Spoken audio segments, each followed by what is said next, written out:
This is the Padua Podcast Network. No diet is no diet. It's not really a diet.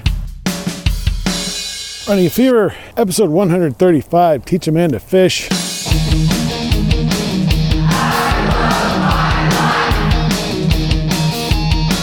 My name is Michael Davis, and I'm a man in love with his life. Love my life so much that I want to make it last as long as possible. I want to have a happy, healthy, and active life. Well into my, let's just say, whatever age I'm able to live to. But I want to make that age as high as possible. I want to live as long as possible because life is great. And that's why I'm out here trying to stay fit and talking to you about all aspects of health, fitness, diet, and medicine. So if you feel the same way, you're in the right place. Come on along, we'll get there together. Welcome to the Running a Fever show. Thank you for listening. You know, it is beautiful today, even though there's snow on the ground and there's a wind chill of negative something. You see that snow on the ground and there's some really loud ducks in the background. Some sort of sea bird, lake bird. But you see the snow on the ground and the sort of dry leaves poking up through them right at the edge of the water. And I don't have any of those, any pictures of that, unless there might be some in the featured photo today. But you will notice one interesting thing about it. It's a photo of the spillway. And there is ice on the spillway. Ice on the spillway. Still some water coming over, but it's also ice. I saw icicles under cars today when I left work.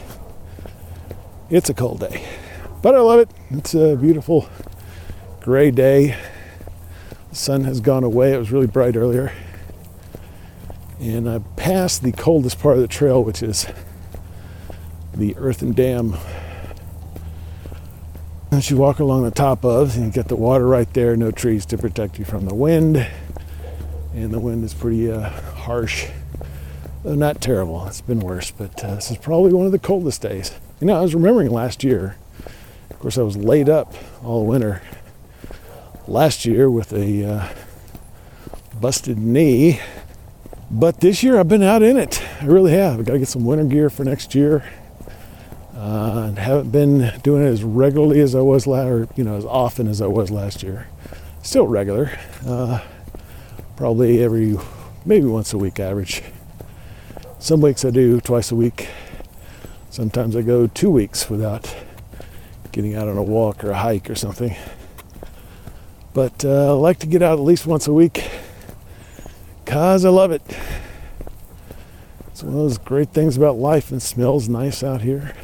It's probably, I don't know, smoke from a fireplace or some pine needles or something, but it's really nice. And the birds are back pretty much. It's March. I've got this thing in my mind that tells me March is supposed to be spring, but technically it's still winter. And that's the case. I mean, this is the time I start putting my winter clothes away and getting out my spring clothes, my short sleeves. But not wearing them today, that's for sure. Not wearing shorts either. I've got 3 layers of long pants on. So that's what it's like out here, Lake Fayetteville today. Topic for today is teach a man to fish. There's an old saying, if you give a man a fish, you feed him for a day.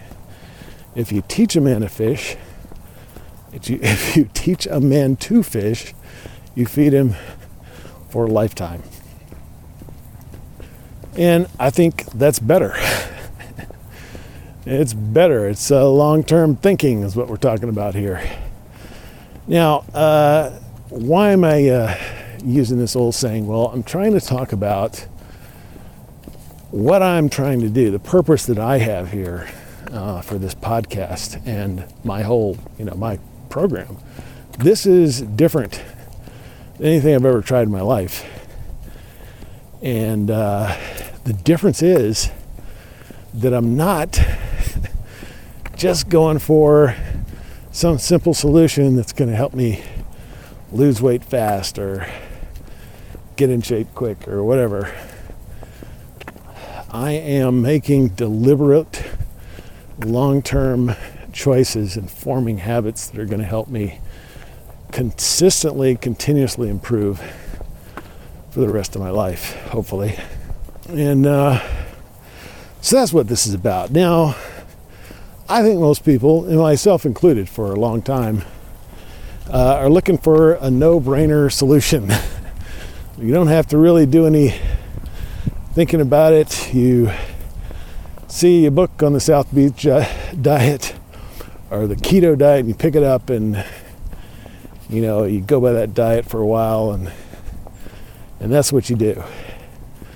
But these diets are always kind of lopsided.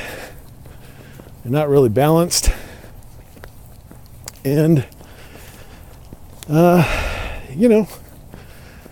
doesn't work very well over time. But, that's people are looking for one-stop shopping, an easy solution, step-by-step instructions, and they're willing to pay for it. And, again, I can understand that. I can easily understand that.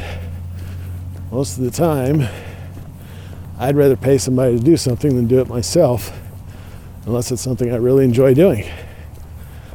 One of the keys to my success is finding things that are healthy to eat that I enjoy eating, finding exercise that I enjoy doing. So people are looking for black and white, all or nothing solutions. For example, no sugar, no carbs, all meat, all fat. All of these different types of restrictions. And I've said before, no diet is no diet. It's not really a diet. Human body needs a balance of protein, carbs, and fat. So if you just completely eliminate one of those, you're not going to be healthy, not for long. And how many vitamins you take, we're wired to desire these things. And we can't do without them for very long. So anything this extreme is just not going to last forever. And it's not even going to last more than a few months. Now, this is not just true of diets. Exercise is similar and can be just as harmful. For example, running didn't work for me. Stationary biking isn't ideal either. I can do them, but I don't really like doing them. And running, I'm not saying is unhealthy for all people, but for me, it just doesn't make sense. I'm just not built such that running works well for me. So now I'm looking at skating as a way to get my cardio in. And I'll keep looking. If that doesn't work, I'll keep looking for something else. Continuously trying to find out what's right for me. So I do follow a workout plan from a book, but it's not really terribly innovative or different. It's really the same advice that weightlifters have been getting and giving for decades at least. It's just a specific sort of guidelines for how to do that, and it helps me because it divides things up and gives me some good instruction on it. But it's not a I still have to go in. I have to figure out how many days I need to work out a week, how many weeks I can go without taking a break, how much weight to lift. All of those things are customized for myself. There's nothing wrong with guidelines. It's just that when you get a one-stop solution that's It's supposed to be the same for everybody. It's just not going to work. Now, the simplicity works in some cases. In fact, I'm a big fan of it, and today I was dealing with the situation of work, and a lot of people I work with are just really into technology, and they're really smart, and they like to tweak and do things and experiment and all this kind of stuff. And I get that because I'm kind of similar, but I also, it's a job, and I'm concerned about doing the best job and not making things so difficult that you can't teach it to somebody else, or that's going to be specific to a certain type of equipment or certain group of people that you can't apply universally, and you're going to have to customize everything. It's a lot of work. So simplicity is good. It's efficient. And it really helps us to do things better. I'm a big fan of simplicity. So it's often better if it works. But my experience with health and weight loss says it doesn't work. It takes more than that. And you have to be willing to go out and figure out what works for you. So, this takes motivation. You have to be motivated for the goal to do all this work. A lot of times once you do the work, it's not that difficult.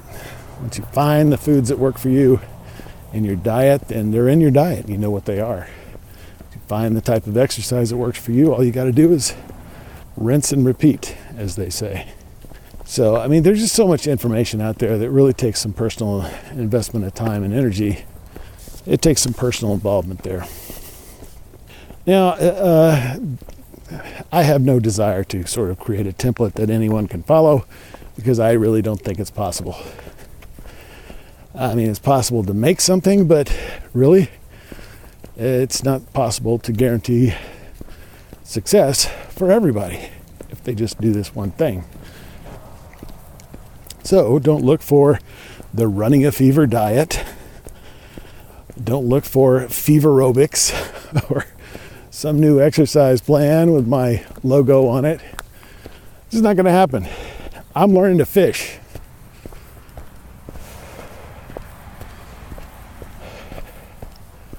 And that's what I want for you. So you can be fed the lifetime of good health. Become an expert in your own health. Do it the hard way, and you will be successful. Well, it's another beautiful, gray, cold day at Lake Fayetteville, and I thank you for listening. If you got the fever, keep it.